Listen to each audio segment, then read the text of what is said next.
வார்த்தையில் இணைவோம், நம் ஆன்மீகத்தை பலப்படுத்துவோம். கிறிஸ்துவில் பிரியமான அன்பு சகோதர சகோதரிகளே, இறை வார்த்தை பகிர்வில் இன்று நம் அனைவருடைய ஆன்மீக சிந்தனையாக மார்க் எழுதிய நற்செய்தி 10ஆம் அதிகாரம் இறைவார்த்தை 13 முதல் 16 முடிய.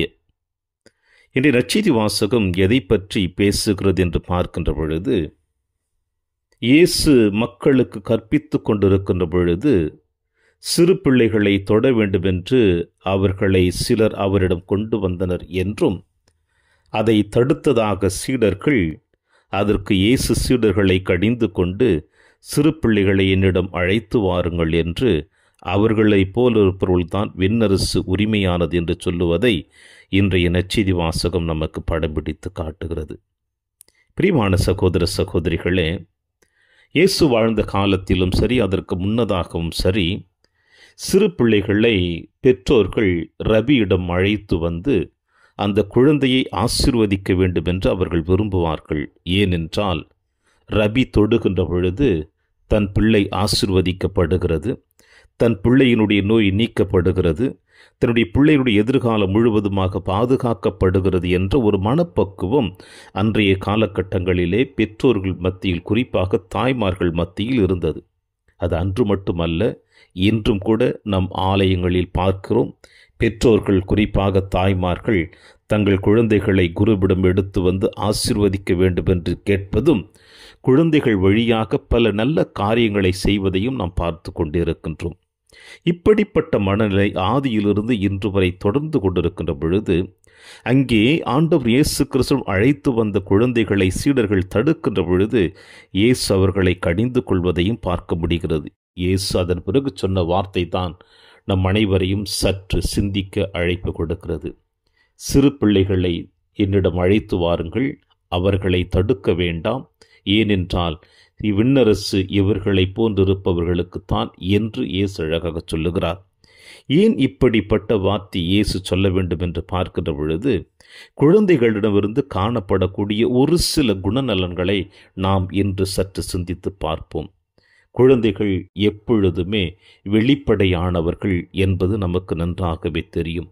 அவர்களுடைய நம்பிக்கை தங்கள் பெற்றோர் மீதும், யார் அவர்களை தூக்குகிறார்களோ, யாரையெல்லாம் அவர்கள் பார்க்கிறார்களோ அவர்கள் அனைவர் மீதும் அவர்கள் ஆழமான நம்பிக்கை வைத்து தங்களை முழுவதுமாக அர்ப்பணித்து விடுவார்கள். இது குழந்தைகளுடைய மனநிலை. அடுத்தது பார்க்கிற பொழுது, குழந்தைகள் எப்பொழுதுமே தங்கள் பெற்றோரிடம் உதவிகளை வெகு விரைவாக கேட்டு தங்கள் தேவைகளை பூர்த்தி செய்து கொள்வார்கள். உதவிகளை கேட்பதில் அவர்கள் எந்த தயக்கமும் வைக்க மாட்டார்கள். மூன்றாவது, அவர்கள் தங்கள் பெற்றோருடைய அன்பின் மீது ஒருபொழுதும் சந்தேகப்பட மாட்டார்கள். அவர்களை தூக்குகின்றவர்கள் மீது அவர்கள் வைக்கின்ற நம்பிக்கையை விட அவர்கள் பெற்றோர்கள் மீது அவர்கள் வைக்கின்ற நம்பிக்கை இன்னும் ஆழமானதாக, அதிகமானதாக இருக்கும் என்பதுதான் குழந்தைகளுடைய மனநிலையில் இன்று நாம் காண முடிகிறது. இப்படிப்பட்ட மனநிலையோடு இருக்கின்ற குழந்தைகளை ஆண்டவர் இயேசு கிறிஸ்து இன்று நற்செய்தி வாசகத்தின் வழியாக அவர் சொல்லுகின்ற வார்த்தை, சிறு பிள்ளைகளை என்னிடம் கொண்டு வாருங்கள், அவர்களை தடுக்க வேண்டாம், ஏனெனில் இவர்களை போன்றவர்களுக்குத்தான் விண்ணரசு உரிமையாக்கிக் கொள்ள முடியும் என்று சொல்லுகிறார்.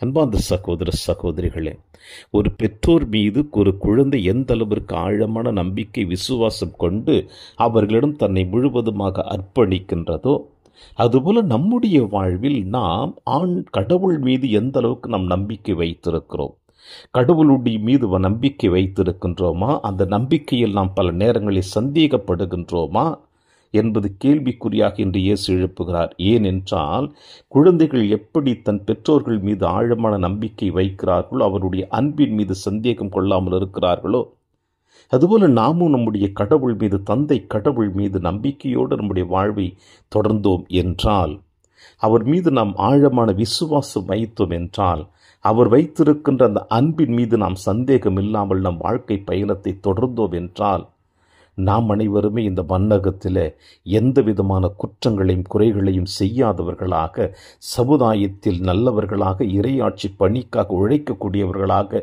இறைவன் நம்மிடம் எதிர்பார்த்திருக்கின்ற எல்லா குணநலன்களையும் நம் வழியாக நாம் பிறருக்கு கொடுக்க முடியும் என்பதைத்தான் இயேசு இன்று அழகாக நமக்கு படம் பிடித்து காட்டுகின்றார். தடுக்கக்கூடியவர்களாக இல்லாமல் எப்பொழுதுமே விரித்த கரமுடையவர்களாக, மனதை திறந்தவர்களாக பிறரோடு நம் வாழ்க்கை பயணம் தொடர்ந்தால், இயேசு சொல்லுவது போல குழந்தைகளை தடுக்க வேண்டாம், ஏனெனில் விண்ணரசு அவர்களது என்று சொன்னாரே. அதுபோல நாமும் நம்முடைய வாழ்க்கை பயணத்தில் விண்ணரசுக்கு உரியவர்களாக நாம் வாழ முயற்சி எடுக்க வேண்டும் என்றுதான் இயேசு நமக்கு அழைப்பு கொடுக்கின்றார். அறிந்தும் அறியாமலோ பல நேரங்களிலே குழந்தைகளைப் போல நமக்கு மனப்பக்குவம் இருந்தாலும் சமுதாய சூழ்நிலைகளுக்கு மத்தியிலும் சுயநலத்திற்கு மத்தியிலும் நம்மை நாம் முழுவதுமாக இழந்துவிட்டு இறைவனுக்கு உரியவர்களாக வாழ முடியாமல் நாம் தவித்து கொண்டிருக்கின்ற வாழ்க்கை நாம் நம்மையே அலசி ஆராய்ந்து பார்த்தோம் என்றால் அது நமக்கு நன்றாகவே தெரியும். எனவே இன்றைய நாளிலே ஆண்டவர் இயேசு கிறிஸ்து கூறுவது போல சிறு பிள்ளைகளைப் போல மனப்பக்குவத்தோடும் மன ஆற்றலோடும் நம் வாழ்க்கை பயணம் தொடருகின்ற பொழுது நாம் விண்ணரசிற்கு உரியவர்களாக இருப்போம் என்ற நம்பிக்கையோடு தொடருவோம். இந்த நாளிலே இறையாசிர் என்றும் உங்களோடு.